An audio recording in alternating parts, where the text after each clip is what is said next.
जय भोलेनाथ की रुद्र संहिता कुमार खंड 19वां अध्याय।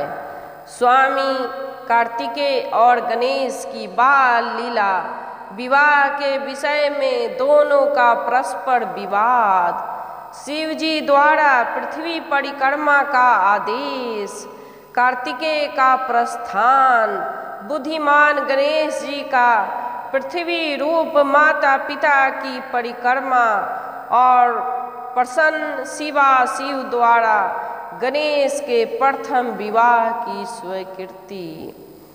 जय भोलेनाथ की शिव महापुराण कथा। नारद जी बोले, हे तात, मैंने गणेश जी से श्रेष्ठ जन्म के आख्यान को सुन लिया तथा अत्यंत पराक्रम से युक्त उनका दिव्य चरित्र भी सुना। हे तात, हे सुरेश्वर, उसके बाद क्या हुआ उसे भली भांति कहिए। यह आख्यान शिवा और शिव के यश से परिपूर्ण तथा महान आनंद देने वाला है। ब्रह्मा जी बोले, हे मुनि श्रेष्ठ, करुणार्द्र चित्त वाले, आपने ठीक ही पूछा है। हे ऋषि सत्तम, अब मैं आगे की कथा कह रहा हूँ, उसे ध्यान से सुनिए। हे विपेंद्र, शिवा एवं शिव अपने उन दोनों पुत्रों की उत्तम बाल लीला बारंबार देखकर अत्यंत प्रसन्न होने लगे। माता पिता के दुलार से उनका सुख दिन रात बढ़ने लगा और वे दोनों बड़ी प्रसन्नता से आनंद पूर्वक क्रीड़ा करते थे। हे मुनीश्वर, वे दोनों पुत्र महान भक्ति से युक्त होकर माता पिता के सेवा करते थे। सन्मुख कार्तिकेय तथा गणेश के प्रति माता पिता का अधिक स्नेह शुक्ल पक्ष के चंद्रमा के समान सदा बढ़ने लगा। हे देवर्षे, एक समय शिवा एवं शिव वे दोनों प्रेम युक्त होकर एकांत में बैठे हुए कुछ विचार कर रहे थे। शिवा शिव बोले, अब हमारे ये पुत्र विवाह के योग्य हो गए हैं, अतः इन दोनों का शुभ विवाह कैसे किया जाए। जिस प्रकार सन्मुख प्रिय है, उसी प्रकार गणेश भी प्रिय है। इस प्रकार की चिंता में पड़े हुए वे दोनों लीला का आनंद लेने लगे। हे मुने, अपने माता पिता का यह विचार जानकर वे दोनों पुत्र उनकी इच्छा से विवाह के लिए लालायित हो उठे। मैं पहले विवाह करूंगा, इस प्रकार बारंबार कहते हुए दोनों आपस में विवाद करने लगे। जगत के अधिपति वे दोनों शिवा और शिव उनके वचन को सुनकर लोकाचार की रीति का आश्रय लेकर महान आश्चर्य में पड़ गए। अब क्या करना चाहिए और किस प्रकार इनके विवाह के विधि संपन्न की जाए, ऐसा निश्चय करके उन दोनों ने एक अद्भुत युक्ति रची। किसी समय बैठकर माता पिता ने अपने दोनों पुत्र को बुलाकर कहा, शिवा और शिव बोले, हमने तुम दोनों के लिए एक सुखदायी नियम बनाया है। वे उत्तम पुत्रों, उसे प्रीति से सुनो। हम लोग यथार्थ रूप से कह रहे हैं, तुम दोनों ही पुत्र समान भाव से हमें प्रिय हो, इसमें कोई विशेष नहीं। अतः हम लोगों ने तुम दोनों पुत्रों के लिए एक कल्याणप्रद शर्त रखी है। तुम दोनों में से कोई भी संपूर्ण पृथ्वी की परिक्रमा पहले चला जाएगा उसी का शुभ लक्षण संपन्न विवाह पहले किया जाएगा। ब्रह्मा जी बोले, उन दोनों का वचन सुनकर महाबली कार्तिकेय पृथ्वी की परिक्रमा करने के लिए बड़ी शीघ्रता से घर से चल पड़े।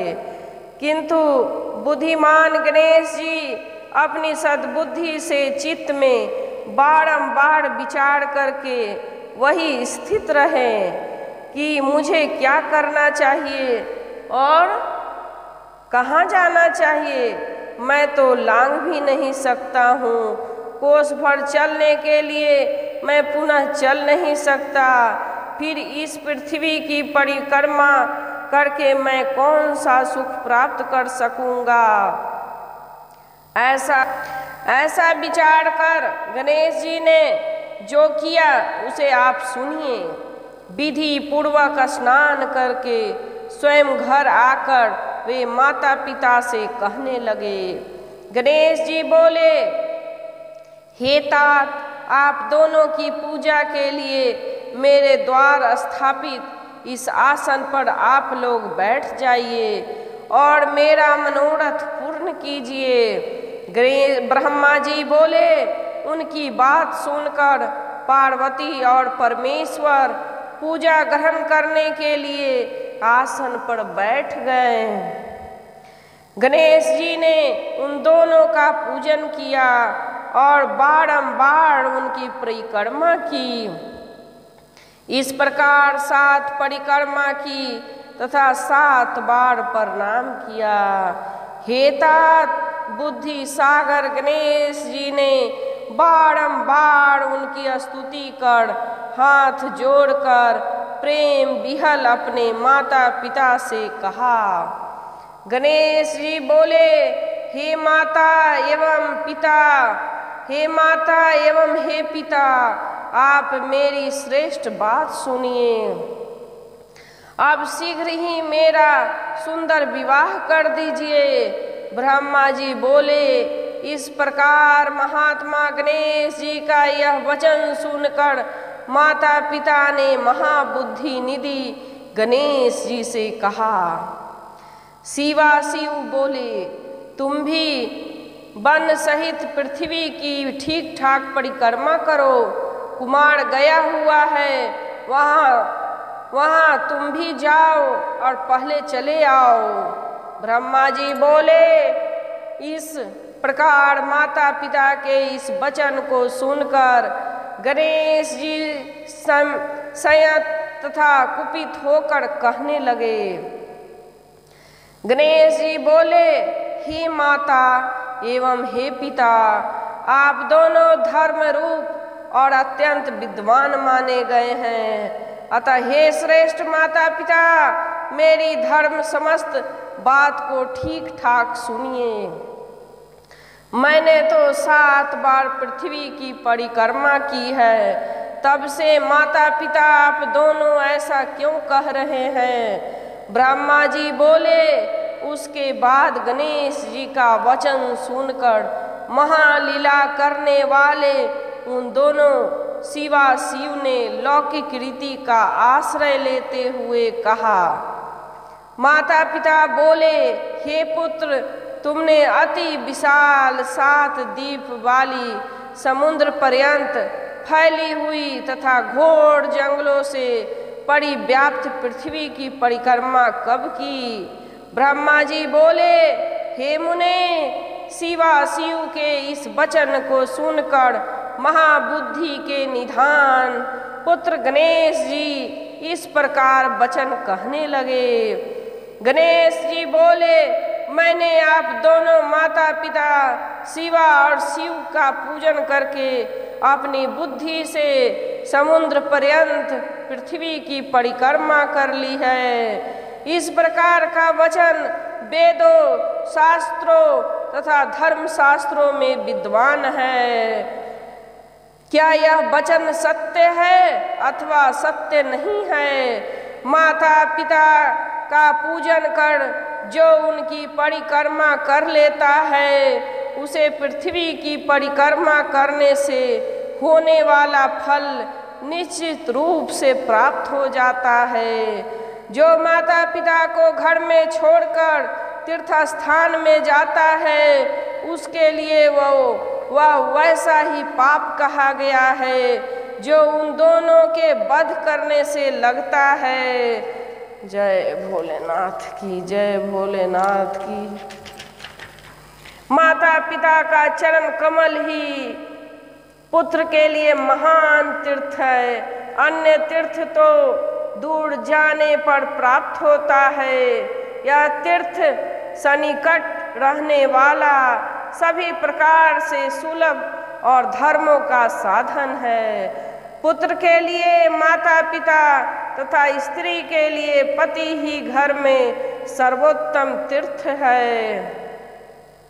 वेद और धर्मशास्त्र निरंतर ऐसा कहते हैं। आप लोगों को भी यही करना चाहिए, अन्यथा ये असत्य हो जाएंगे। ऐसी स्थिति में आपका स्वरूप ही असत्य हो जाएगा, और जब वेद ही असत्य हो जाएंगे तो इसमें संशय नहीं। अतः अब मेरा शुभ विवाह शीघ्रता से कीजिए, अथवा वेदों और शास्त्रों को मिथ्या कहिए। हे धर्म स्वरूप माता पिता, इन दोनों में जो श्रेष्ठम हो उसी को ठीक ठाक विचार कर प्रयत्न पूर्वक कीजिए। ब्रह्मा जी बोले, तब ऐसा कहकर बुद्धिमानों में श्रेष्ठ उत्कृष्ट बुद्धि वाले पार्वती पुत्र गणेश जी मौन हो गए। इसके बाद विश्व के स्वामी दंपति पार्वती परमेश्वर उनका यह वचन सुनकर अत्यंत आश्चर्यचकित हो गए। तदंतर उन शिव ने बुद्धि विलक्षण तथा यथार्थ बात कहने वाले पुत्र की प्रशंसा करते हुए यथार्थ बोलने वाले उनसे प्रेम पूर्वक कहा। शिव बोले, हे पुत्र, तुम महात्मा में निर्मल बुद्धि उत्पन्न हुई है। तुमने जो बात कही है वह सत्य ही है, इसमें संदेह नहीं है। संकट उपस्थित होने पर भी जिसकी बुद्धि में विशेषता बनी रहती है उसका दुख उसी प्रकार दूर हो जाता है जैसे सूर्य के उदय होने पर अंधकार दूर हो जाता है। जिसके पास बुद्धि है उसी के पास बल है। बुद्धिहीन को बल कहाँ से प्राप्त होगा? बुद्धि के बल से किसी खरगोश ने मंदोमंद सिंह को कुएं में गिरा दिया था। वेद शास्त्रों तथा पुराणों में बालक के लिए जो धर्म पालन बताया गया है, तुमने वह सब धर्म पालन किया है। तुमने जो सम्यक कार्य किया है उसे कोई नहीं कर सकता। हम दोनों ने तुम्हारी बात मान ली, अब उसे अन्यथा नहीं किया जा सकता। ब्रह्मा जी बोले, ऐसा कहकर वे दोनों बुद्धि सागर गणेश को आश्वस्त कर दिया और उनका विवाह करने के लिए उत्तम विचार करने लगे। जय भोलेनाथ की। शिव महापुराण रुद्र संहिता कुमार खंड 19वां अध्याय समाप्त। जय भोलेनाथ की। शिव महापुराण कथा सुनकर कमेंट बॉक्स में ओम नमः शिवाय लिखें और लाइक करें। जय भोलेनाथ की असीम कृपा प्राप्त होगी। जय